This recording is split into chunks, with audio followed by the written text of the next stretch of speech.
friend, and welcome to Lesson 8. Start with intention. Starting with intention. Well, what does that mean? That means that you get to start every single day. Believe it or not, you get to choose how to start every day. And you can start it with intention, or you can start your day in a reactive place. You may be someone who just jumps out of bed and you just hit the floor running.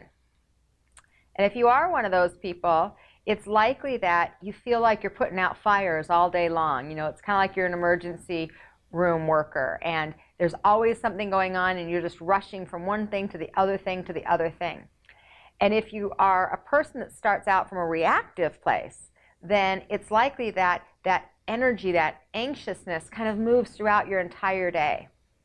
Now, someone who begins their day by intentionally creating their day may have the exact same situation. Maybe there's all kinds of things going on, and maybe they are putting out a lot of different fires, but they're grounded and they're centered and they're focused and they're breathing and they feel confident in their choices, so they don't feel that anxiousness. Instead, they just move from experience to experience to experience. Doesn't that sound great? So why is that? How, if they're walking through the same exact journey, why are some people just more centered and grounded and others are just reactive and anxious? Well, to me, it's about how you begin your day. And if you are someone who creates your day, or if you let your day create you. Let your day create you. Think about that for a minute. Do I start my day intentionally? I make a plan, I make some goals, I put some energy out there, I focus on what I want and how I want to feel. Or do you just get up, put your feet on the ground, and go? And then just see what the day brings. And I'm not saying that in setting an intention that you don't get to have magic in your life, because you do. But it's in a vibration that you are putting out there and you're consciously aware of it versus not being so consciously aware of what you're creating.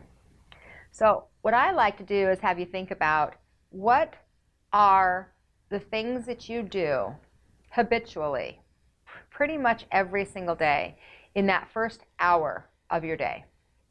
So as soon as you wake up, what do you do for the first hour? And I want you to just think about that, write that down. What are the things you do in the first hour of your day? And are there things that you're doing in the first hour that if you made some minor adjustments, you could have more intention? And maybe they need to be major adjustments, right? Maybe you're like, you know what, Sunny, I don't have any time. I wake up, the alarm goes off, I run downstairs, I get my kids fed, and I send them to school, and then I'm out the door to go to work.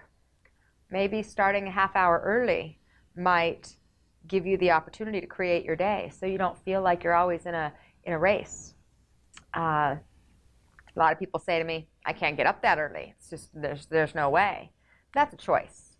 And sometimes you choose to have an intentional day, which creates an intentional life, and the sacrifice might be an extra half hour of sleep, or the sacrifice might be going to bed a little bit early, or the sacrifice, you know, there's a lot of things you might exchange one thing for the other.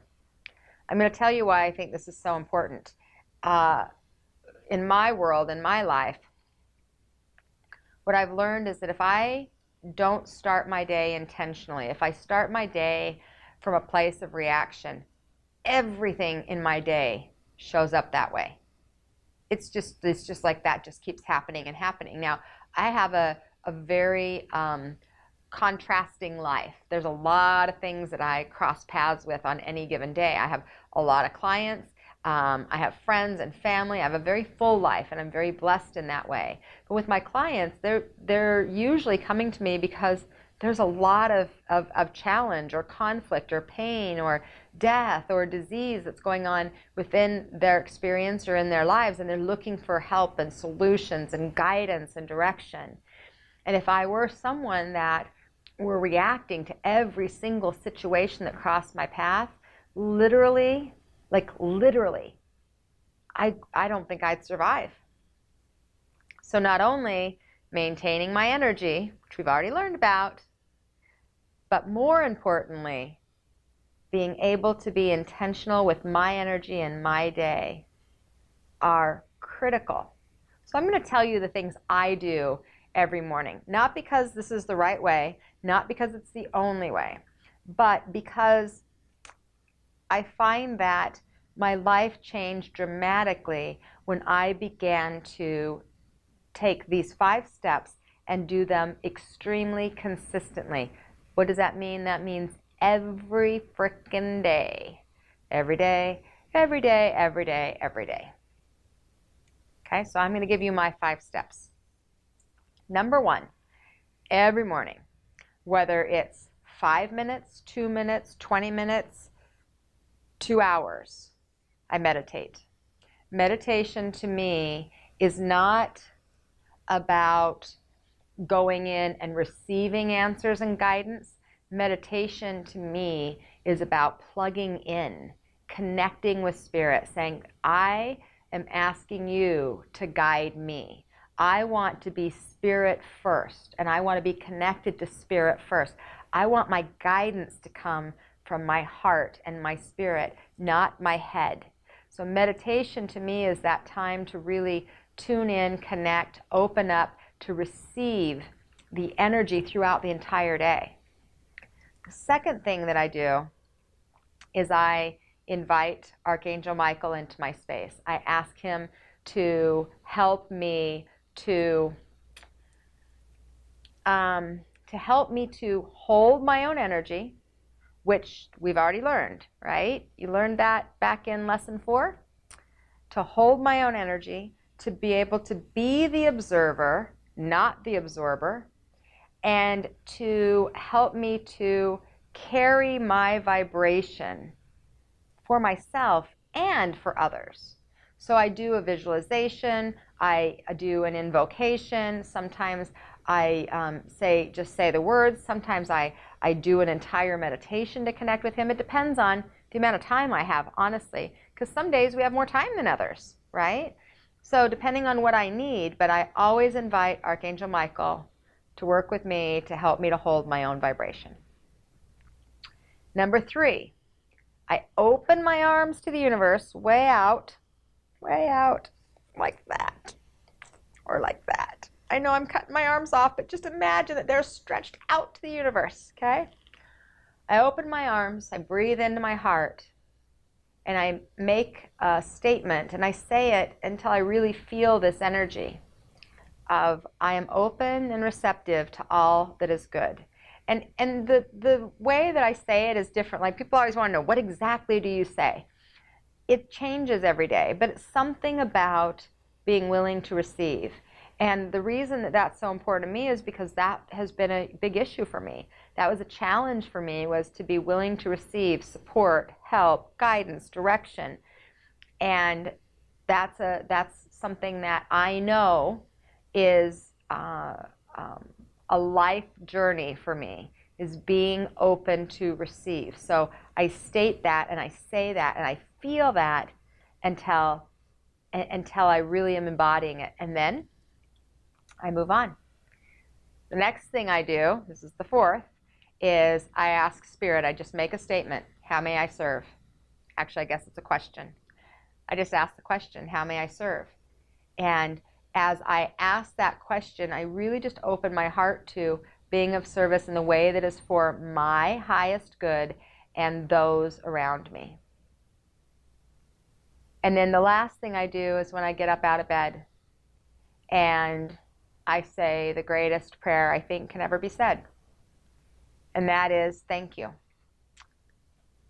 I'm grateful. I'm appreciative. And then I start my day.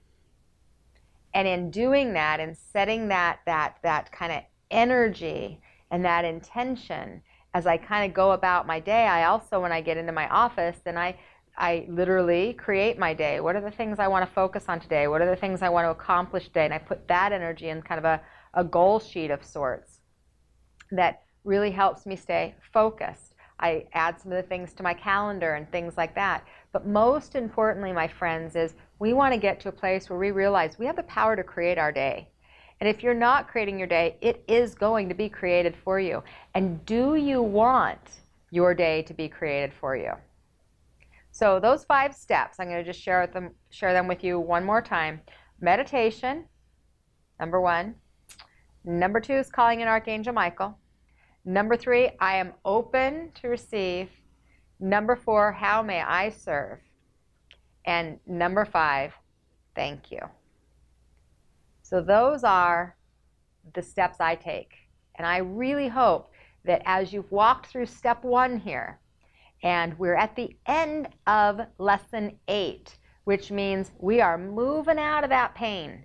We are stepping now into, I am ready to look. I am ready to see. My eyes are wide open, and I am ready for the awareness of my inner thoughts and how they're manifesting externally, my choices, my energy, my vibration, my connection to spirit. I am ready to see clearly. That's where we're going next.